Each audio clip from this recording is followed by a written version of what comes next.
Hello everybody, you're watching us live on the #1 sports website in the Philippines, sports.abs-cbn.com. I am Anton Rojas, and I'm welcoming you all to the third edition with the now three-time champions of the UAAP Women's Volleyball Tournament, DLSU University Lady Spikers. This is Chat with the Lady Spikers.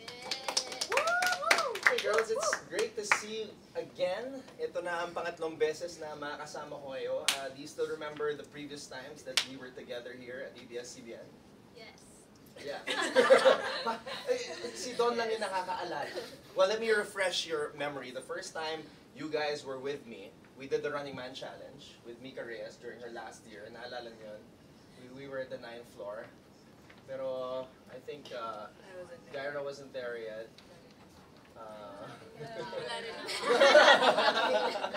And then last year, nagkaroon tayo ng semi-concert kung saan kumanta ang ilan sa mga pinaka-talented members ng Lady Spikers. I remember the Alicia Keys of LaSalle, Aduke Agoncania. We also had the Beyonce of LaSalle, Justine Tew. But where is the Sarah Geronimo of LaSalle? Oh. Yung kumanta ng Forever's Not Enough. She's preparing for her concert tonight. Oh, where can they catch that? IG story. IG story, alright. Well, thank you so much to everybody tuned in right now. I'm Anton Ross, and of course, I'm with the three-time champions of UAAP Women's Volleyball, the DLSU University Lady Spikers. Just like we did during the previous year, kindly introduce yourselves and tell us a little bit about yourself. I know some of you are graduating, so baka meron kayong gustong sabihin, mga gustong pasalamatan. I'll start with the finals MVP, Dawn Macandili. Go ahead, Dawn. Hi, I'm Dawn. I'm currently graduating AB Psychology, and this is just Okay. So hi guys, my name is Justin. I actually graduated undergrad already, BS Biology. And then I took Masters, MS Biology again. But I'm planning on going to med school next year. Wow. Alright. Hi guys, I'm Gyra Baroga, not Jaira. I'm currently on my 3rd year in college, but second year. Okay. Hi, I'm Kiana D. I'm formerly from the DLSU. Formerly. Wow, drama. Joke. I'm from the DLSU Lady Spikers. Kakatapos ko lang mag-school, course ko. Business Management, and I'm marching on June. Lapit na. Yay. Hi, my name is Aduke. I'm in my 3rd playing year, but same as Kiana, I'm graduating on June. Yay. Yay! Alright. Notice that they're all bunched up together. We're clingy. Even though there's an entire space over there. Ayaw kasi ni What Duki. is the explanation for this? Nauna ako dito eh! Ruby kasi. Clingy lang, clingy. Aduke, Gyra, gaano nyo mamimiss itong si Dawn, si Justine, and Kim? And Uy, wag naman. Ha? Uy, grabe. Lagot. Lagot. Lagot. O sige, si Gyra. Ano? Natiyakan mo. Kaya ka naman. wala ko yan. Loyo ko. Wala Siyempre, super mamimiss. Kasi, like, palagi kami magkasama, ganon, and sa training, it's really like a family kasi yung seniors namin sobrang they reach out to us na mga bata. So, Aduke is falling off. May Tapos ko sa yung compression. so sana mga 2 more years. Ha? 2 more years. Saan magkakota ka?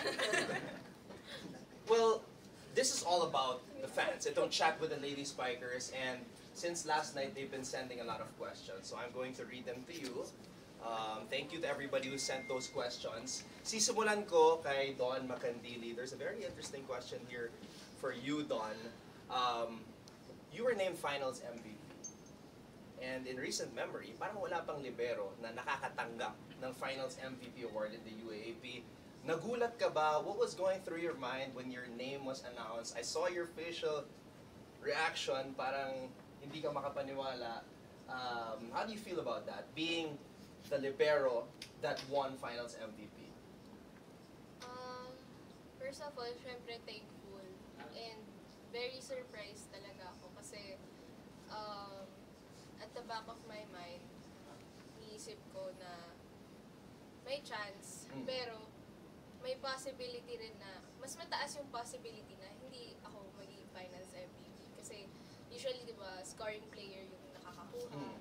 And nung yung biglang sinabi na nila na ako yung nakakuha, parang hindi pa ako sure, baka na-misheard ko lang, ganun. Okay. Napansin ko throughout the season, ikaw yung talagang, this is my ball. As in, may mga moments na naghahabulan kayo ng teammate mo, and then you made it a point na ikaw talaga yung magdidig ng bola. And sometimes, you would even move the player aside. And with your size, to me, nakakagulat yun. So, like, how did you, is that just a natural instinct? How do you come up with those types of plays? Siguro partly instinct siya. And,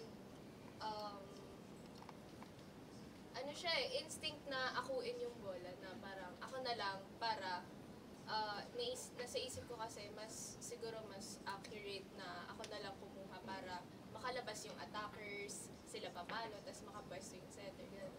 And tapos may nakakatakot pa nga na incident yesterday, in game number 2, na parang nagbanggaan kayo ni Michelle Cobb. Yeah. But you guys were okay, you got up right away. After game number 2, I saw a tweet which surprised me because I know she still has one more playing year in the UAP. Justine too. What's up? Yeah, what's up? Sabi nila you will not use your last playing year anymore. Yes. I know you've been in LaSalle for a very long time. It's actually your 6th year in LaSalle kasi season 75 ka pa naging rookie. So, when did you come up with this decision na ito na magiging huling playing year mo in the UAP? Maraming factor eh. Actually, nung una, torn talaga ako kung tatapusin ko or not. Pero nung nag-birthday ako, When was this? nung January, sabi ko tumatanda na ako. And before kasi, I really wanted to go to med school talaga. Yeah. So parang I planned it na I think it's time for me to move on and proceed with my dreams. So, is this dream of yours to go into med school Yes. something that you had since you were a kid? Yes. Okay, so best of luck with that. Thank you. All right. Since we already heard a little bit from Gaira, let's go now to Kiana D. Tapos, ganun, di ba? Kasi nagsalita na si Gaira kanina, so ikaw naman. There's a question here. Best thing about Coach Ramil De Jesus for you? Natawa si Don. Madami eh. Like what's the greatest lesson you've learned from Coach It's Ramil? not just volleyball he teaches, it's also life values. Yeah. Kasi Coach doesn't just guide us inside the court but also outside. Parang siyang naging second father namin parang siyang naging father namin actually sa whole collegiate career namin. Kasi nandun siya to guide us in training, nandun rin siya to guide us sa studies namin.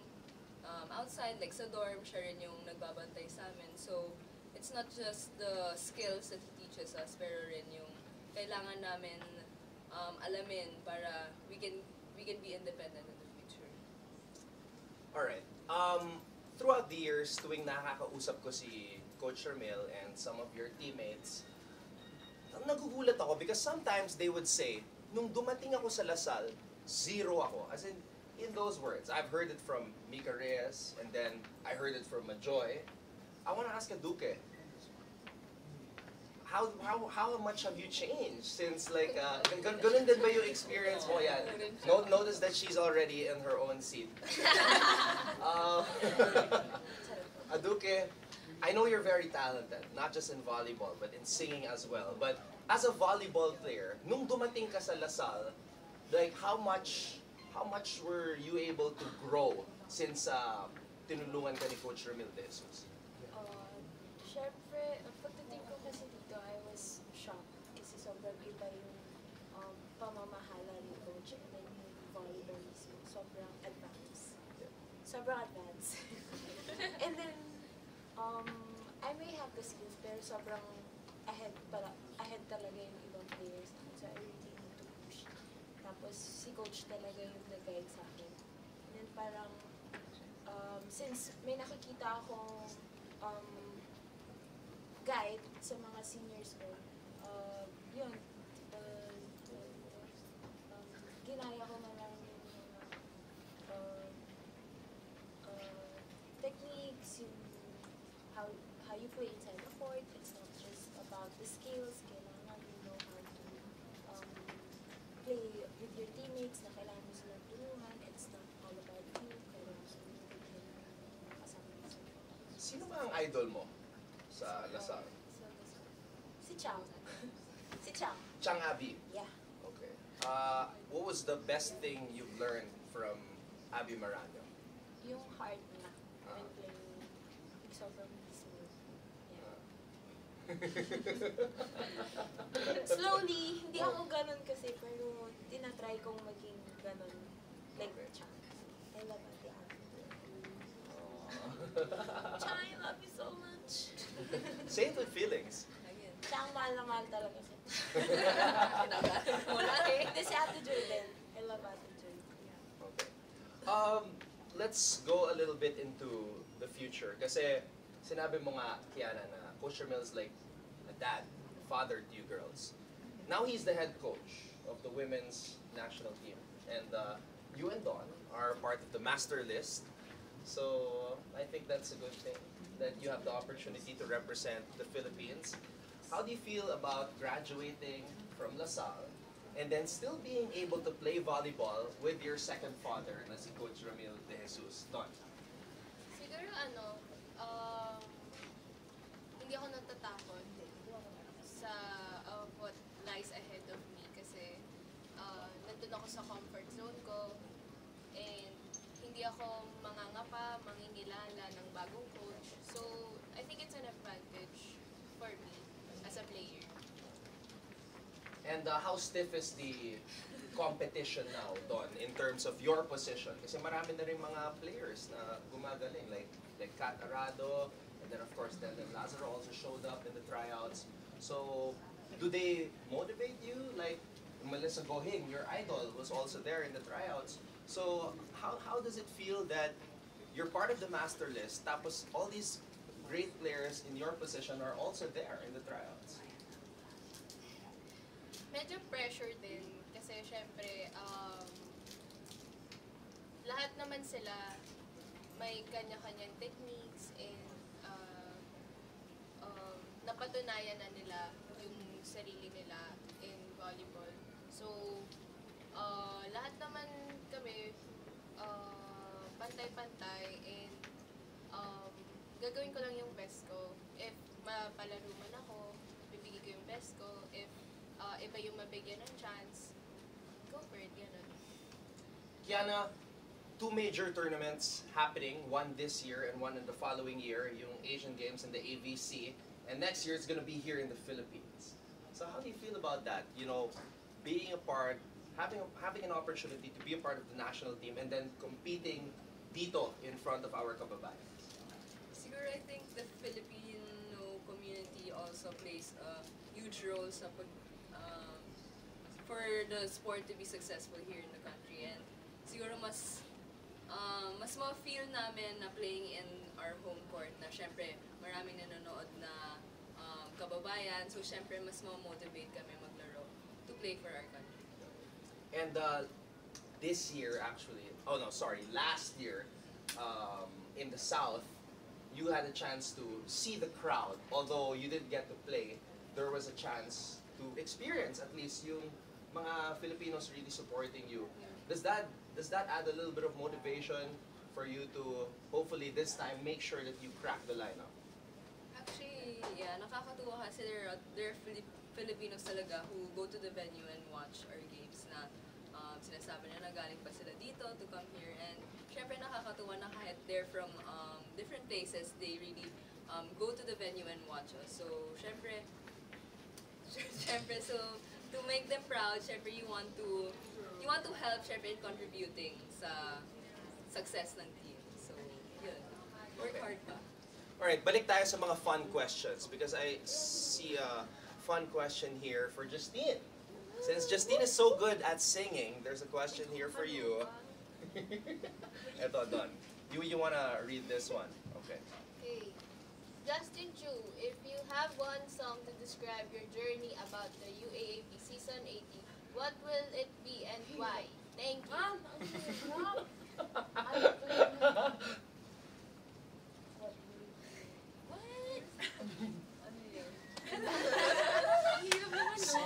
Song to describe UAP Season 80 for Justine. Season 80 na. Yeah. Or maybe your entire UAP career, if meron. Kung may naisip ka. This is my fight song. This is my fight song. Fight song pala. Fight song. Okay. Fight song. Can we get a sample since magaling ka Go, naman Access. kumanta? Yeah. Let's give her a beat. Let's go, let's go, let's go. 3, go. Ano yung beat natin? I'm a white song. I'll be your white song. Everybody give Justine Chu a big hand. Woo! So, syempre kung kumanta itong si Justine Chu, hindi magpapatalo si Aduque Gonzaga. Total. You're very comfortable there. Baka pwede mo kami bigyan ng sample. Oops. What song do you want? Wow, yeah. Because you're already a singer. I remember I asked you if you're a singer and you said, I'm already a singer. Okay, Eddie, give us your best song. Go, Dukes. My best song would be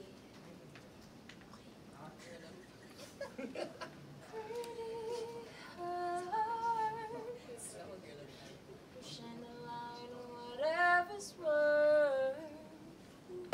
Perfection is a disease of a nation.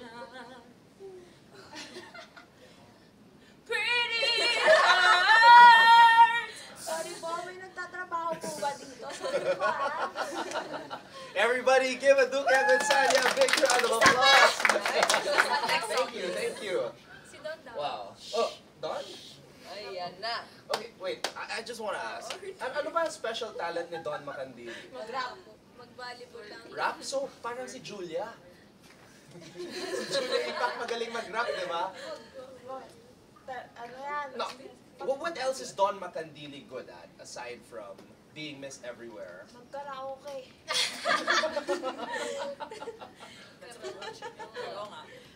Talaga? Order taker. Order taker yung ano, Favorite masterpiece niya doon. Tsaka ano, Oh, Mga sigawan lang yung kaya ko. waiter na coffee to. sige nga. Order taker. Okay. Going back to Gaira. Jaira. Sino ang nagpapatibok ng puso mo? Yon. Yuan! Kiana wanted me to make sure na itatanong ko to kay Gaira. Bakit? Go, Garra. You're single right now. Yeah. Okay, so you're single. Ready to mingle. So parang last year, you were also single last year, right? So since then you didn't have a boyfriend. And yes, Okay, so why? Oh really? yeah. Wow, why? Me also. Why? Ano? Ano ba? I'm respecting my parents' wishes. 21 pa. How old are you now? 19. 19, so 2 more years. 2 more years pa, mga abangers dyan. Abangers. Okay, so it's... bawal pa kay Gaira. Okay, but Tapos kay Ate Duke. ano bang hinahanap mo sa isang Ayun. lalaki? Yun yung tanong ni Kiana sa akin for guys. Yun. Okay.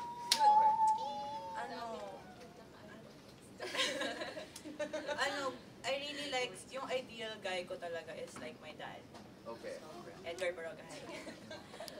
He's super loving yung dad ko. Pero serious siya sa career niya, ganon. And God-fearing, tapos super bait and sweet. Yeah. Okay. God-fearing, super bait, sweet. Take note, guys. And guwapo. Guapo. Okay. Si Doki naman. Ano Okay. type niya? Okay. Yeah. Go Dukes! Kiana just asked the question for me. Aduke. Sabihin mo na yung pangalan niya. Pangalan. Pangalan mo sabihin. Starts with a Pero letter. nung basketball season, may nakikita akong umiikot-ikot na pictures ni Aduke. Ano ba yun? Ay, iba daw yun. Iba daw. Okay, Ay, okay. iba na. May pool din si Ate Boy. Move on. Okay. Wala na. Okay. Ano ba yun? Ngayon, what are you hoping for? What's your picture?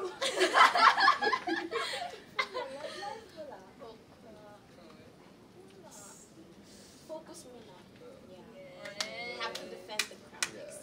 Yeah. I'm sure Coach Hermel likes that. Okay, since you mentioned defend the crown, so si Don, si Justine, and Kiana, they'll just be watching from the stands.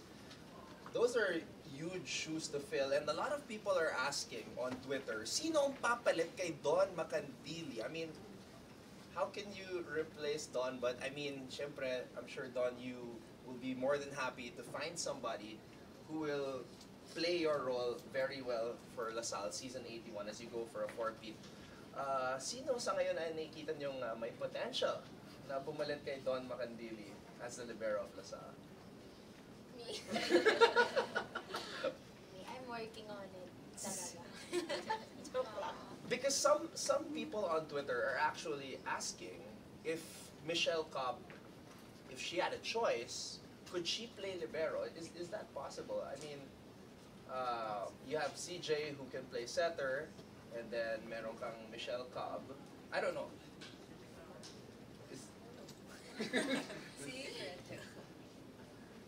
I think, Where are you? possible din naman si CJ kasi before Yeah. libero naman Okay. talaga siya. Okay. So, yun. So si CJ, Yeah. you're giving CJ your blessing. Yes. Okay.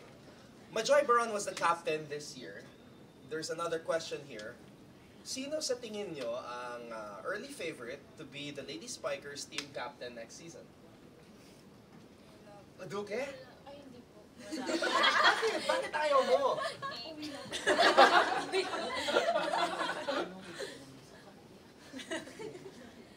Parang wala pa. Kasi usually, nagkakaroon ng captain pag season na. Season na. Okay. Nagulat ba si Majoy nung sinabi na siya yung magiging captain, the new captain? Pumalit kay Cap. Actually, ano lang yun. Biglaan lang yun. Biglaan? Ni coach during training prayer. After training. This was before the season? Way before. Way before the season. Okay. Alright.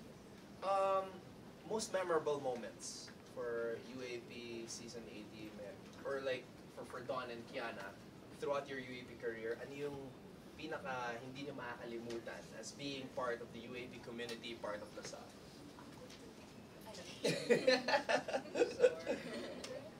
Championship point.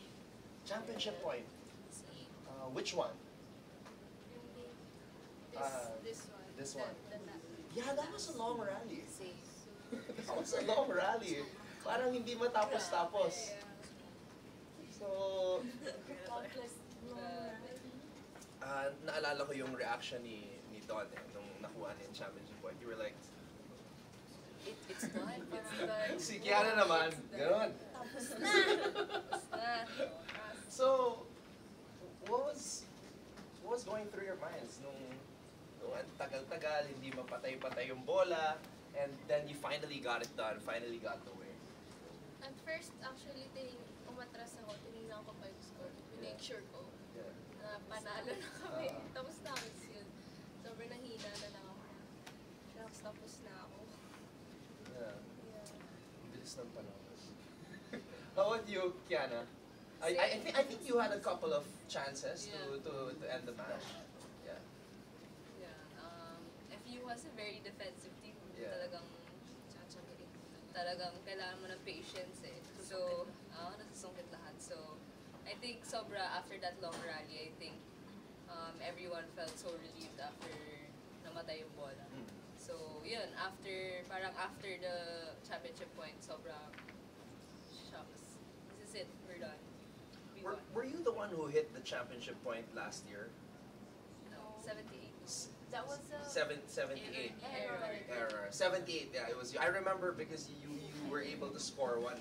So this year it was Tintin Tiamzon. So how happy are you guys for Tintin to... Birthday Happy na yun! Happy birthday! Wow, happy birthday! Happy Birthday, birthday! Ernesto! Dito ah. Ayan, can you sing a birthday song for her? Let's go. Happy birthday! Happy birthday to you! Woo! Woo! Happy birthday to you! Happy birthday, happy birthday, happy birthday, Tintin! Tintin Tiamzon is now a 3-time UAP champion. So, Kasi ikaw na! beach volleyball. Kaya Ate Kim.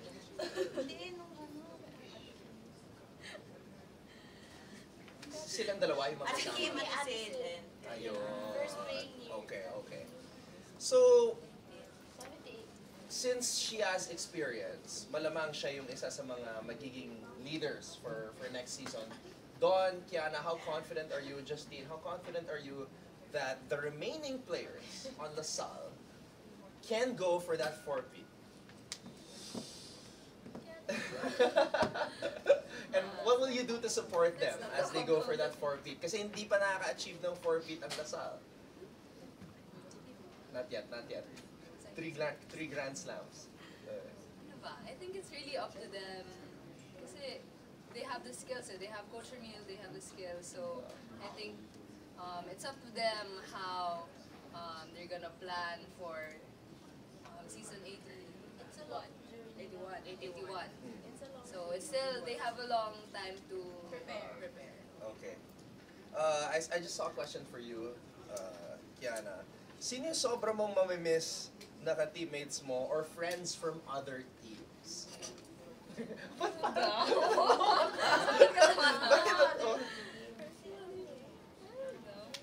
gonna miss them all.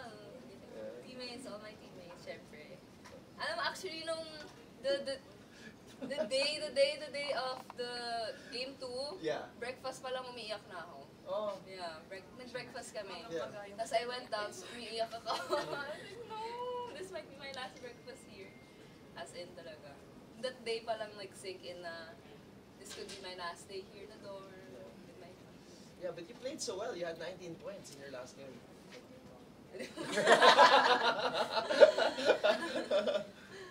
Yeah, so, nung last game, syempre, we treated it like it was our last. So, bigay na lahat. Yeah, we were dying. Okay, how about you? What was your feeling that morning kung si Kiana was crying and it hit her na baka ito na yung last breakfast niya? Ikaw naman. Actually, ako, Whole week. the night before, and the Night week before before, lang. Oh. sobrang And the day emotional ko before. lang, iyak lang ako ng iyak. pinag niya si Coach. Ano na, last playing year na, last few games na. But then, syempre, keeping it professional, the morning, kailangan hindi pa din emotional. Kailangan maging technical inside of it. And hindi naman halata na emotional ka during the games. Okay, there's some questions here. Sinong pinakamatakaw sa pagkain sa Lady Spikers? Oh my God. Yeah? Tin Like how many cups of rice can she finish on one sitting? Alam ko si Don. Si Don, low-key lang. Don. Si Tin. Si Tin talaga. Si Tin talaga. Walang pamatugid. Sorry, Ernesto.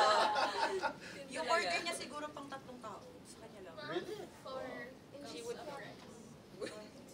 Okay. What about sleep? Sino yung... Tin. Hindi, si Joy. Si Ate Joy, mas Si Joy. tulog. Si Tin sa gym. okay. Best thing about Coach Ramil? Dimples.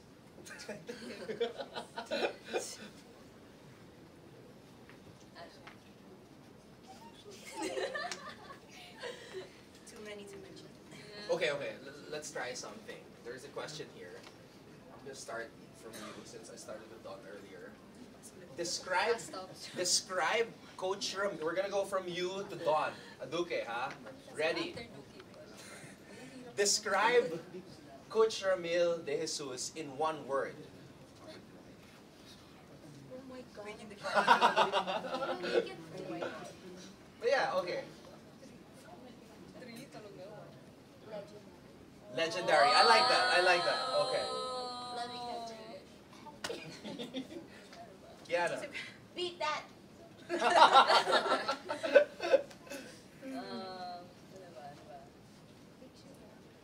Champion. Oh. Ano? Legendary champion. It's a Gyra. sentence. Completed. Professional. Legendary champion professional. Broke the sentence. I'm so sorry. Dedicated. Wow. Legendary champion professional. Dedicated. And to cap it all off, Guy.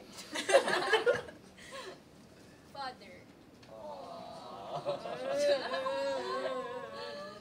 yeah, Coach Ramil, when you were announced na ikaw yung finals MVP, you hugged Coach Ramil. Yeah. That was your first instinct. Yeah. Father.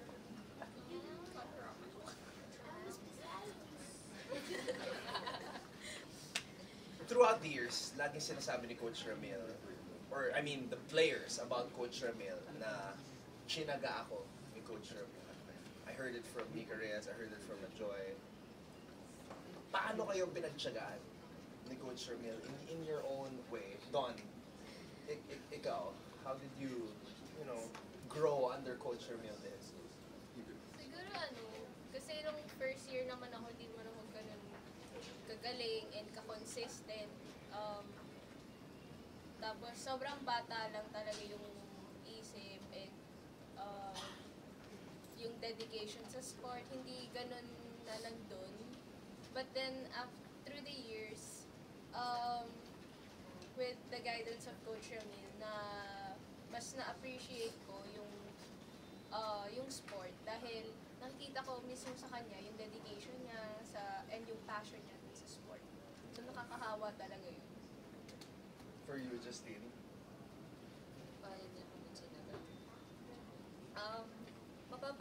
Napansin ko siya nung paulit-ulit na yung sinasabi niya sa amin na parang ganito yung gawin mo, ganito gawin mo. It's parang the fact na willing siya to repeat what he said before na parang he's really patient sa amin na he wanted us to improve, na makuha namin yung bagay na yun para kumbaga, to be the player that he wants us to be. How about you, Kiana? I'm still learning. Chinatsaga pa ako. Boom. Tap na ako. Ano ba? Coach is a man with Few words. Man of a few words. Man of a few words. So, he never praises, he only tells you kung ano yung mali mo. So, I think that's one of the things that helped us grow rin. Na we always strive to improve and not settle for what we have already. And I think na throughout my collegiate year, I think Coach really was really patient with me kasi medyo pasaway. Charot. Alam mo yan, Coach? In what way? So, basta yun. And I think Coach, kahit he really has a ano ba? It's a way of understanding. Yeah, he has a way of understanding each player. Kasi madami nang dumaan na players sa kanya eh. Yeah. So, that's why sobrang galing niyang coach na he can really make each individual improve. And syempre, you have to also have a part in it to work hard and reach your goal. And you did reach your goal for season 80, three-time champions now in the UAAP. What's next? Season 81. This is Gaira, for your turn to Gaira talk. and Aduke. Ano ang maaasahan ng Lasallian community as you guys try to go for LaSalle's first ever four-peat? Syempre, we try to work hard every day to defend the title that we had.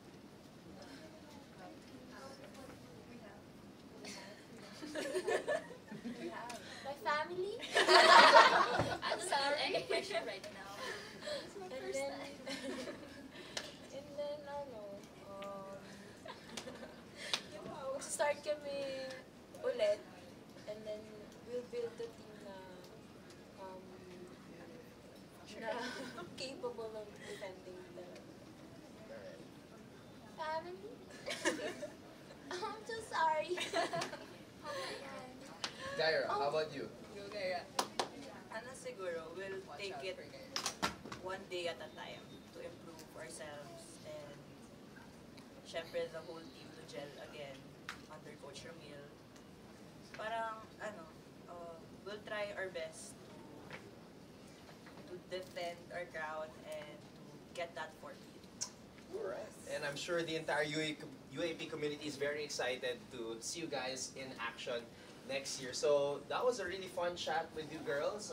You were able to answer almost all the questions na tinweet ng mga fans. So for the graduating girls, Dawn, Justine, and Kiana, final message to all the fans who have supported you guys throughout your UAP careers. Thank you sa lahat ng nag-support sa amin and sinubaybayan talaga yung Lady Spikers. Sana patuloy niyo kaming supportahan and yung girls sa season 81. Same sentiments. Thank you. Goodbye. Same. Same. Same. Thank you for watching. This has been Yeah. interview. We need more Yes. practice. Come on, a chat with me, Aduke. Kiana, Gaira. Justin, Done! And me, Anton. I took the cue from you guys. Once again, the three-time champions of UAP Women's Volleyball, the De La Salle University Lady Spikers, on chat with the Lady Spikers on sports.abs-cbn.com. Thank you guys for watching. Check them out on the score on SND very soon. Once again, maraming salamat, girls. Congratulations. And see you guys again on another edition of Live Chat on sports.abs-cbn.com. This is Anton Rojas, and we out. out.